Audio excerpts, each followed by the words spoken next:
December 20th, 1987, Philippines. Christmas is 5 days away. The ferries are full. They're always full at this time of the year. Families are traveling home, workers returning to their islands, and children being carried back to their grandparents and provinces they haven't seen since last holiday. The MV Dona Paz left Tacloban City on the island of Leyte that afternoon and headed north to Manila. Most of the passengers were below decks by 10 o'clock. It was night. The crossing was routine. People were sleeping. The ship was officially certified to carry 1,518 passengers. There were more than 4,000 people aboard. The Dona Paz has been on the water for 24 years. It was built in 1963 and operated by Sulpicio Lines, one of the largest ferry operators in the Philippines. Its safety certificates had expired. Its lifeboats were insufficient. Life jackets were stored in places passengers could not easily access. And its radio operator was not on duty that night. None of this was unusual. The practice of selling extra tickets, cash, directly to the crew, no manifest, was not invented by Sulpicio Lines. It was simply the way Christmas travel worked in the Philippines islands. Millions of people traveling on vessels designated for half their number, year after year. It had not yet gone catastrophically wrong.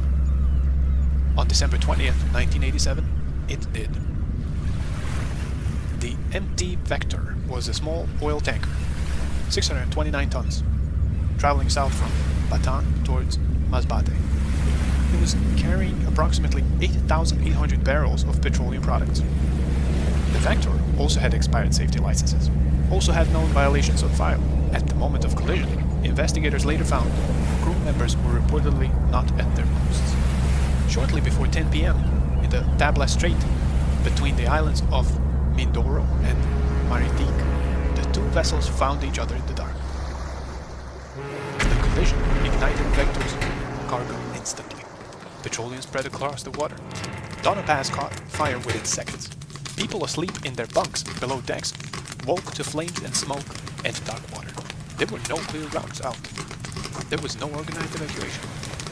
There was no distress signal sent. The sea itself was burning.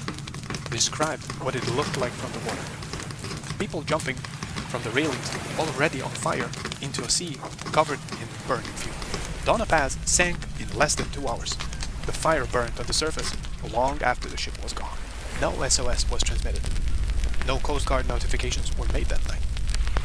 It was not until the following morning, approximately 8 hours after the collision, that a passing vessel came across floating wreckage, bodies, and burning debris in the Tablas Strait. Only then was the Coast Guard alerted. Only then did the Philippine government learn what happened. By that point, the sea had been burning since 10 p.m. Of the thousands aboard the Dona Paz, 26 people have survived. From the MT Vector, 2 survived. 28 human beings in total, out of more than 4,000. The death toll was never precisely established because so many passengers have boarded without tickets, without being recorded on any manifest. They were there. They burned. They drowned. They were never counted. The overcrowding on the Dona Paz was not a secret. The Philippines maritime authorities knew that Christmas ferry traffic was chronically, dangerously overcrowded. That practice of selling unofficial passage was known and tolerated. The Dona Paz had expired safety certificates. The MT Vector had expired licenses. Both vessels had documented violations. Neither was removed from service. The Philippine investigation found criminal negligence. Sulpicio Lines paid compensation to families. The criminal charges that followed were ultimately not pursued to conviction. And here's the part that should stop you cold. Sulpicio Lines kept operating. In 2008, 21 years after the 4,375 people burned to death in Tablas Strait, another Sulpicio Lines ferry, MV Princess of the Stars, sank in Typhoon Frank. More than 800 people died. The same company, a different body of water, the same tolerance for the same failures. It left behind 43,775 souls. Most of them were asleep. 5 days before Christmas, on a ship that should have been half empty, certified, radio equipped, and safe.